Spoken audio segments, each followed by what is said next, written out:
This is the noon news from Montana's news leader. Good afternoon, and thanks so much for joining us today. I'm Aja Goare. Our top story this afternoon, President Trump is heading to flood-ravaged Texas today as Tropical Storm Harvey punishes the Houston area. An additional 10 inches of rain could fall as this storm shapes up to be one of the greatest flood disasters in U.S. history. CBS's Kenneth Craig has more. First responders waded through chest-deep water in Baytown this morning to rescue stranded residents. We had no idea that we would have that kind of support and help, because I know there's people that need it a lot more than we do. So. Similar scenes are playing out over and over again across the Houston area. Civilian volunteers found Laura Blinton in her flooded home. She regrets not leaving sooner. Yes, I should have. The rain from Tropical Storm Harvey is staggering, historic, and still coming down. So far, more than 4 feet of rain in Friendswood, 43 inches in South Houston, and 41 in Baytown. And with more than 6,000 rescues and counting, shelters are overflowing. I tried to get a room here in the Hilton Hotel, but they're already full. The largest shelter here in the city is at the convention center. There are at least 9,000 people here, but only 5,000 cots. Officials are working to give flood victims everything they need. We have a fully operational pharmaceutical facility. We have doctors on site. People are getting their needs met. We essentially have an emergency room that can operate there and handle any emergency needs. Harvey is still a tropical storm as it spins off the Gulf Coast. Forecasters say it could make a second landfall just east of Houston, bringing more misery to a region that's already suffering. Kenneth Craig, CBS News, Houston. So far, the death toll is 3, but that number could rise. Here in Montana, mandatory evacuations have just been ordered for residents south of Darby near the Nelson fire. Residents on Nez Perce Road are under evacuation, including residents on Lapwai and Fox Lanes and Bear Hollow Court. The Ravalli County Sheriff reports the Nelson fire was spotted Monday. The blaze grew to about 50 acres last night and is about 1 mile from the nearest structure. Meanwhile, nearly 600 residents near SEELEY Lake's Rice Ridge fire are being evacuated. As MTN's Eric Clements reports, unpredictable winds and high temperatures are to blame.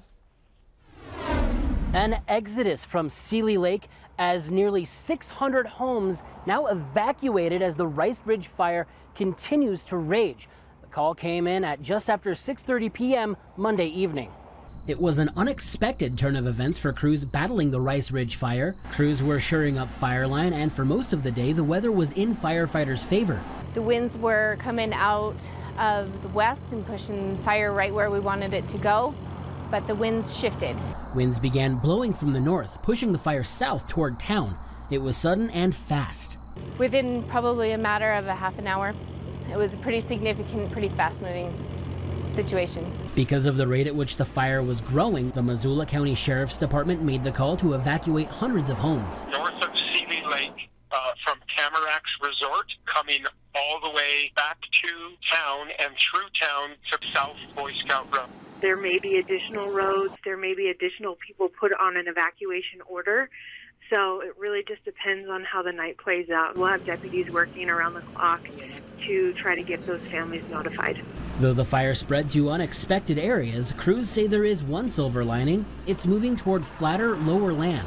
That will allow the firefighters to hopefully make a little bit more headway in there. Crews are asking people to avoid stopping on the shoulder of the road, and above all, crews say that under no circumstances should anyone fly a drone near the fire, as doing so forces firefighters to ground air suppression. If that happened early in the day, that would mean we could potentially have an entire day where we didn't have air support.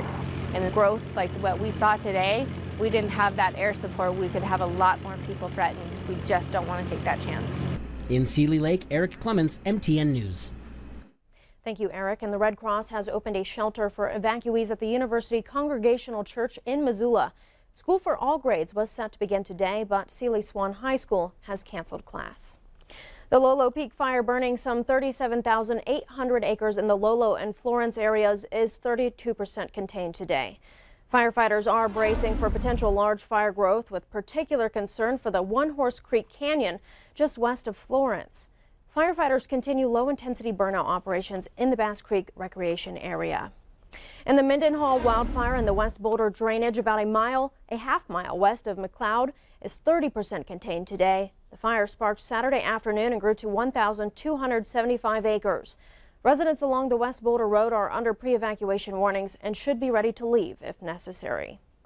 Wildfires in western Montana are taking a toll on the air quality across the state. Air quality in Billings and the surrounding area is considered unhealthy for sensitive groups. Areas like Hamilton, Lincoln, and Helena are listed as unhealthy by the Montana Department of Environmental Quality. The worst area in the state is SEELEY Lake, where conditions are hazardous. In other news, medical marijuana operations within the Billings city limits are now banned after a vote by the city council. Medical marijuana is legal in the state of Montana, but the council decided Monday it does not want any new dispensaries. This update to the city ordinance will also cease any current operations, regardless if the business has a city license. The council made its vote after hours of fiery testimony from both sides. The Billings Police Department also supports the decision banning of dispensaries and storefronts in city limits. Before we get to break, a mountain lion is roaming the streets of Absaroka. The animal was seen around homes and businesses throughout the day and night. Fish, Wildlife and Parks reports the mountain lion has not acted aggressively, so there's no plans currently to trap or kill the animal.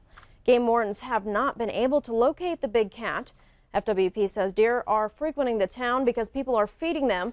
Thus, the mountain lion has come to town seeking the prey. Straight ahead on the noon news, North Korea launches yet another missile, this time causing neighboring citizens to panic. Details when we come back. But first, Ed has our weather forecast. Stay with us.